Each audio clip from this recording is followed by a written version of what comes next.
Lins.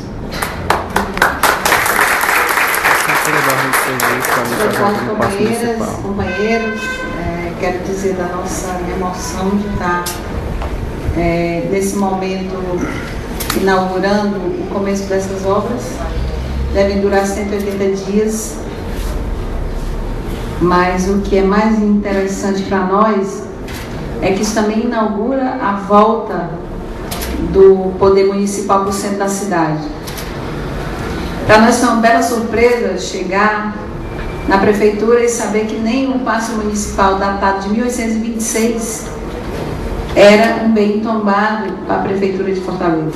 Então, para nós isso foi um momento de muita surpresa, e a gente pode dizer que nós estamos inaugurando aí, tem 14 obras em processo de tombamento, prédios públicos, porque que desgraçado uma cidade que não preserva o seu patrimônio.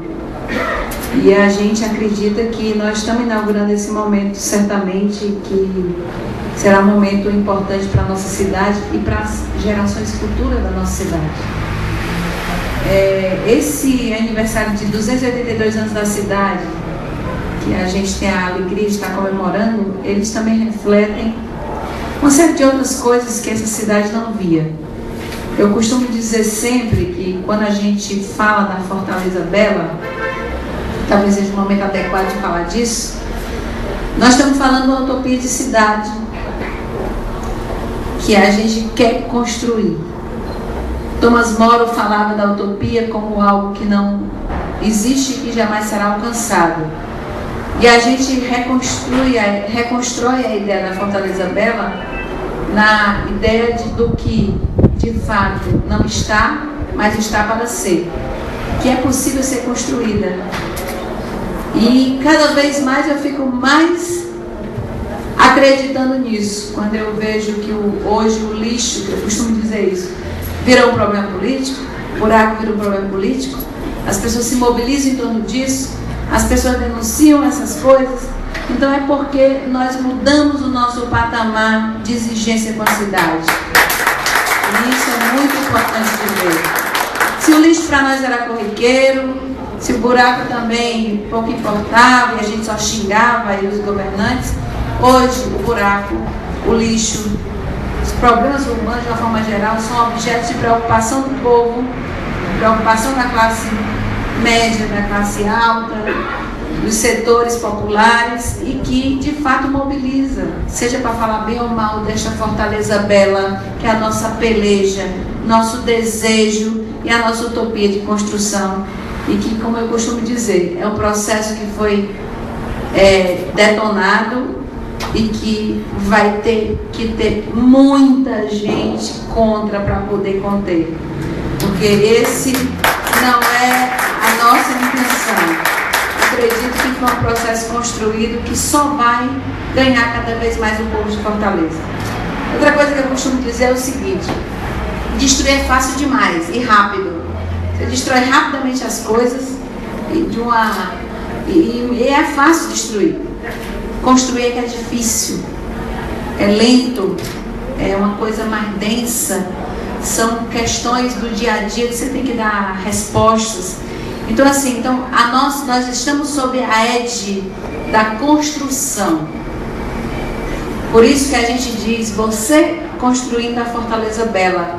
Por quê? Porque é um processo em construção que não vai ser de uma geração no poder, não vai ser de um governo só, vai ser de muitos outros governos pela frente, e certamente de várias gerações, mas uma coisa que pode ter certeza, nós iniciamos esse processo e nós não vamos dar nenhum passo atrás desse processo, porque hoje Fortaleza é outra cidade, 3 anos depois da gente iniciar essa construção. Então nós não podemos, para o bem da nossa cidade, recuar absolutamente nada do que a gente iniciou no processo de construção de uma outra forma de ver a cidade de Fortaleza, e que eu costumo dizer, o maior legado que a gente pode deixar num governo é a sociedade se ver, perceber e cobrar num outro patamar. Num patamar de que o lixo vira questão política, de que o buraco vira questão política e de que a gente tem que dar resposta também para essas coisas, que antes isso daí absolutamente era tolerado, porque não se podia fazer outra coisa e tinha que se aceitar essas questões. E eu, sinceramente, eu fico pensando, eu digo, sabe uma coisa, nós estamos fazendo a história dessa cidade desde o momento que as pessoas passam a cobrar que essa cidade não tenha mais problemas estruturais que todas as cidades têm, problemas conceituais que todas as cidades têm, mas que as pessoas começam a se mobilizar em torno disso. Para mim isso é um mau legado.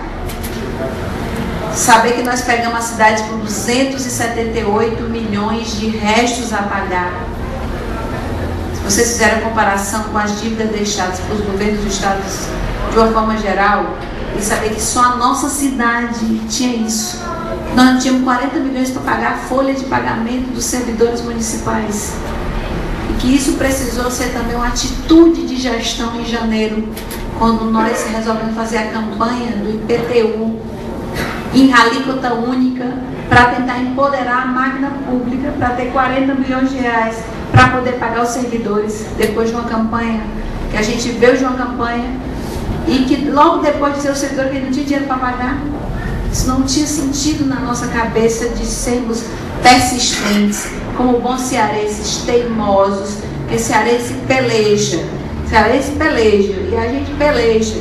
E foi isso que, graças a Deus, fez com que hoje nossos servidores tenham um calendário que nunca tiveram na história dessa cidade, um calendário de pagamento, onde eles sabem o dia que vão receber, e desde o primeiro ano, isso foi a partir de fevereiro de 2005, a gente cumpriu e até hoje cumpre essa data rigorosamente. Então, companheiros, eu estou dizendo isso porque o prédio que abriga o governo, o poder, simbolicamente o poder na cidade, é sempre muito simbólico. E daí a gente tem vontade de resgatar toda a história da cidade, do governo, do poder, etc, etc, etc. Saber que nós pegamos essa prefeitura sem computador. Quem imagina que uma prefeitura, a quarta capital do país, não tinha um sistema de informática que fosse capaz de contemplar as demandas dos dados que nós temos que todo dia estar afirmando, estar processando o sistema de informática, e que hoje nós temos não só através do Programa Nacional de Apoio à Administração Financeira e Administrativa, nós temos hoje a prefeitura toda informatizada, como nós temos dezenas de cursos oferecidos aos profissionais da prefeitura, que é a nossa máquina pública que tem que ser preservada, cultivada, valorizada, que tinha servidor ganhando menos de um salário mínimo, que tinha abono para poder completar um salário mínimo, e que hoje, depois de 13 planos de cargos, carreiras e salários que a prefeitura fez no ano passado, porque foi esse o nosso foco nos 2 primeiros anos, era o povo, a sociedade e eram os servidores municipais. A gente hoje chega no último ano de governo com um saldo extremamente positivo e com a máquina pública muito mais empoderada do ponto de vista cultural, do ponto de vista estrutural. E para nós isso é motivo de orgulho, porque hoje a prefeitura tem sim computador e os servidores sabem mexer nele, que é o que é mais importante, que nós pegamos. Nem isso na quarta capital do país nós tivemos a alegria de ver isso constituído. Se agregar isso a uma série de outras, eu estou falando estritamente de obras relacionadas à estrutura da prefeitura e aos servidores, porque nós temos infinitamente várias coisas para falar e certamente vão se surpreender os opositores, a imprensa, quando a gente tiver tempo para falar da revolução silenciosa que essa cidade viveu durante esses anos, do que nós somos capazes de mudar sem fazer nenhum tipo de alarde, de saber que a gente conseguiu mudar corações e mentes e conseguiu conter processos que há muitos anos eram assintosos para a cidade, que a gente conseguiu isso na paz.